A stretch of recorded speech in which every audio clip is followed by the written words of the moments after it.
In recent years, we've come to discover that a lot of the messaging we've given over the decades around building self-esteem has been misguided at best. With the best of intentions in giving constant praise and affirmation to students and young people, but it actually hasn't had the impact we hoped. In fact, often it's created a degree of dependency in young people and led to some of the very resilience and mental health challenges we're seeing in the group of adolescents we're engaging with every single day. So the question then becomes, how do we build self-efficacy rather than self-esteem and build mastery? In fact, you look at the research of Martin Seligman and others, mastery is the key to building enduring, reliable, true self-esteem. So the question, of course, is as educators and certainly for parents, how do you do this? I want to share in this short clip 3 ways to build self-efficacy or mastery in young people. And this is looking at the latest research that examines this very question. There are 3 keys we're going to explore in this short clip.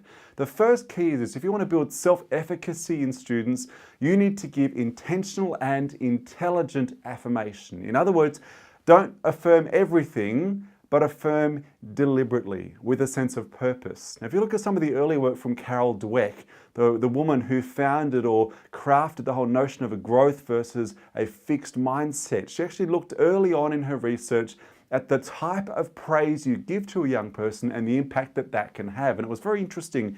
In her research, she got a group of middle year students, so 13, 14, 15-year-olds, broke them into 2 different cohorts and gave them 2 different types of praise. The first type of praise was what you probably describe as effort praise, whereas the second type of praise was ability praise. So if we look at the ability praise students, they were given a set of problems to solve. And no matter how well they did, they were told, hey, you know what, you got 8 out of 10 right.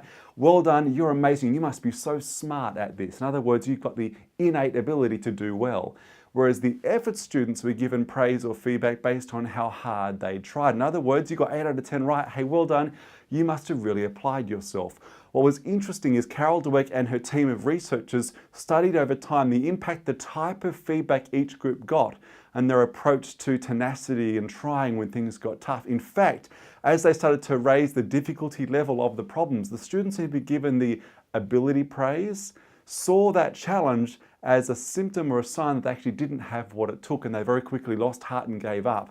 Whereas the students who'd been given the effort praise actually saw that challenge as a signal to try harder and apply themselves.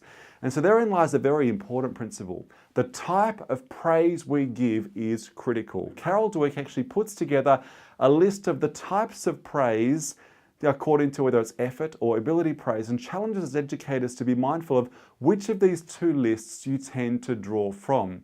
Typically what you'll find is that ability praise is praise like this. You know, you're a natural. Great job, you're so talented. You can see how well-intentioned this can be, but actually can have an unhelpful consequence. And when things don't go well, when a student hasn't succeeded or overcome or prevailed, the ability praise feedback is like, well, at least you tried. Almost the sense of it being a consolation prize. Hey, maybe this just isn't your thing. Or, hey, this is hard, don't feel bad if you can't do it. Now again, you can see how this sort of ability praise is well-intentioned, but actually has an unintended consequence of building a fixed mindset. And yet Carol Dweck offers a different list of the type of praise that we would describe as being effort praise. And effort praise typically goes something like this. Great job. What's one thing you could have done better? And that's the key, of course. Even though a student's done well, what's the stretch or the challenge? What's the next step for them? Or what about when things don't work? You say, hey, that didn't work, but let's work together to figure out what you could do differently next time. In other words, we don't just affirm the effort. We say, okay, if it didn't work, how can we make sure the effort you apply next time gets a better result? And I love this one. This is hard. Don't feel bad if you can't do it yet. And that's the key word, of course, there, the word yet. That just because you can't do it now doesn't mean you won't be able to do it in future.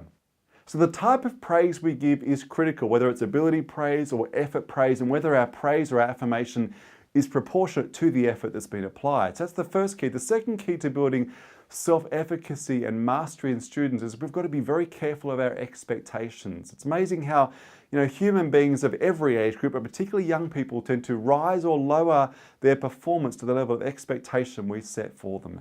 And the challenge I so often see for educators is we can often label students unconsciously without us even realizing we've assigned that label to the student. You know what it's like.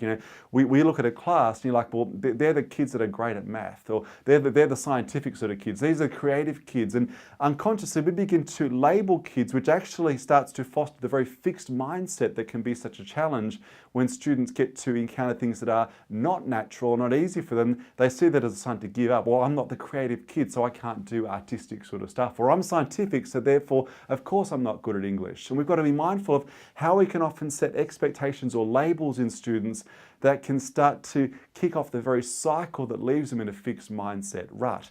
The third key to building self-efficacy or mastery, to combating a fixed mindset, is we need to be mindful of whether we are actually modeling the mindset ourselves as educators.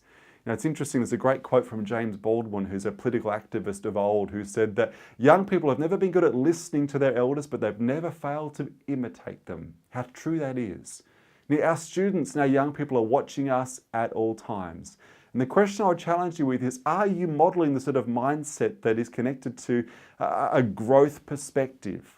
Self-efficacy, mastery. When you encounter things that aren't natural to you, do you persist? Do you struggle to overcome? Because students are watching. In fact, some very interesting research out of MIT recently discovered how young this is beginning. In fact, they found babies as young as 15 months will struggle harder if they see an adult around them, particularly their parents, struggle in the face of hardship too. So this is so important for all of us when it comes to the theme of building tenacity, resilience, and combating a fixed mindset. How do we make sure we build efficacy, mastery? We've got to make sure we give intelligent and intentional affirmation. We've got to be mindful of the expectations we set and the labels that we often assign, but also we need to be mindful of whether we are modeling the mindset ourselves.